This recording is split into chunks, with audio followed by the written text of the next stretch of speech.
committee calls us to give us our first assignment where we're going.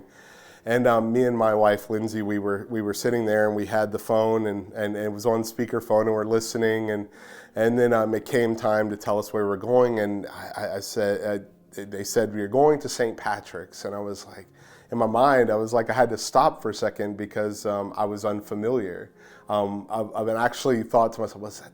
On the bayou? Is that in one of our border parishes? Like, and living in Central, I was like, it could be, anywhere in the diocese. And I remember, and my wife reminded me, no, that's that parish that we had gone to when Father Jerry was here for one of the Christmas services. And it was like, oh yeah. And I remember immediately going, that's going to be great. And a little bit about me, I mean, I've grown up around large parishes and medium-sized parishes, but I've always felt most at home in smaller parishes and in communities that know everybody. And that was the first thing, that one of the first weeks that I came here after it was announced that I was going to be the deacon here, that I just remember being overwhelmingly welcomed, and the warmness that I've come to just fully appreciate about St. Patrick really took over, and I knew I was going to be okay, and I think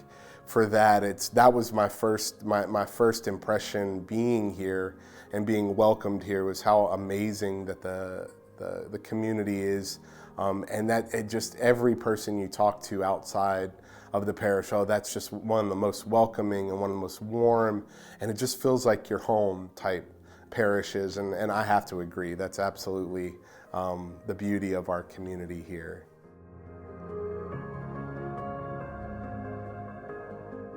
It's almost something you have to experience, and I'm amazed after masses when we're greeting people and stuff.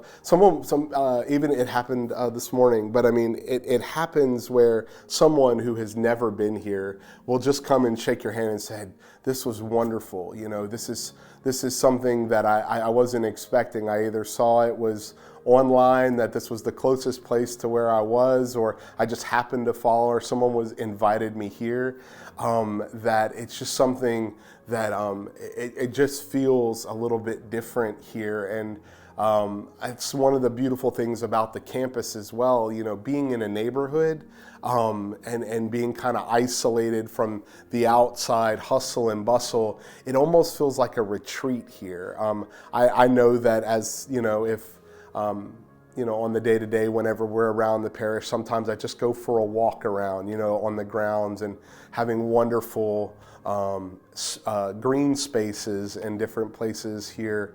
I think it really lends itself to that word retreat. You're kind of separated, like when you go on a retreat, and I think that ends up being one of the charisms of our parish, that it really lends you into separating yourself from that and really allowing you to invest and lean in to what we have to offer. And I think it also is kind of the mystery as well, because so many people are like, I didn't even know this parish was here, but I'm so glad I found it, and so I think that's one of those things that you almost have to experience for yourself, but is one of those things that it just exudes. It exudes that welcoming, homely, very retreat-like atmosphere, and obviously, and it all pushes you into the Mass and pushes you to want to dive into deeper prayer and maybe even a little bit of solitude. It really is a beautiful, beautiful thing. A couple of weeks ago, we welcomed in the Women's New Life Center. They had a couple of representatives who came to visit the parish.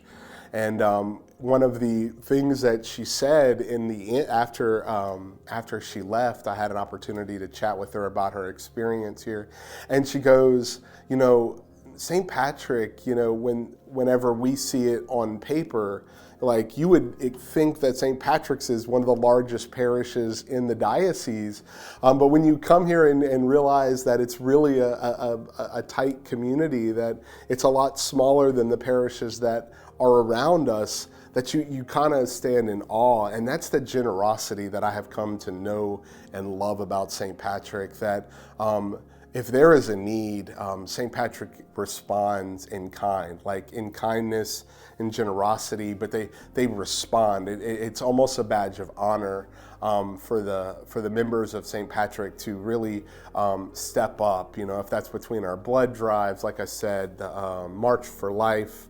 the 90 Days for Life, any of the social responsibility ministries that are around, really captures the heart of our parish, and it becomes evident because, like I said, whenever you talk to people outside of, they're amazed at what the generosity accomplishes for the many ministries in need, but also it also lends itself to know that you don't need large numbers to accomplish these very important tasks. Sometimes it needs to be an inspiration of generosity, and I think St. Patrick knows this so well, and it's something that we I hope in saying that, as we take it for granted sometimes, but I think that's something that it's not a taking for granted, but it's just built in. It's just who we are, and it really is a shining light here.